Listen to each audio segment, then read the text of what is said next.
95 PM lembaga penerimaan manfaat. Jadi kami lihat ini masih dalam rangka menunggu yang lain untuk hadir, dan kami juga akan memastikan bahwa yang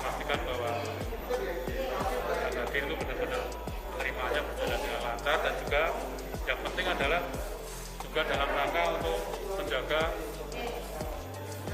social distancing ataupun physical distancing, supaya dalam tujuan utama dari dalam masa pandemi COVID ini biar bantuan sosial berjalan dengan lancar dan juga tetap terjaga protokol dari pencegahan penyebaran dari pandemi COVID ini.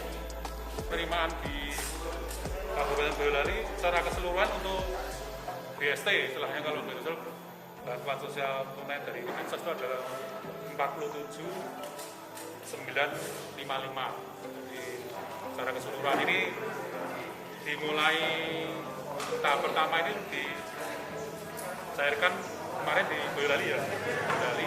Ini tahap keduanya berikutnya di Kecamatan Merak, jadwal selanjutnya nanti akan menyusul di semua kecamatan. Untuk BST ini sesuai dengan programnya nanti untuk bantuan sejumlah 600.000 tiap orang diberikan selama 3 bulan. Jadi mungkin nanti April, Mei, Juni nanti jadwalkan. Ini baru bulan pertama untuk hari ini.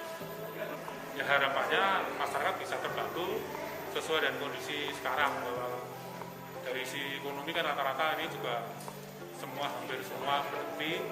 Kita harus wajib berada di rumah untuk menghindari kerumunan dan menghindari penyebaran pandemi COVID, sehingga mudah-mudahan ya nanti masyarakat tetap ikut berpartisipasi juga menjadi garda terdepan di dalam untuk mengurangi penyebaran COVID-19 ini, dan juga secara ekonomi masyarakat juga bisa tenang karena ada bantuan dari pemerintah.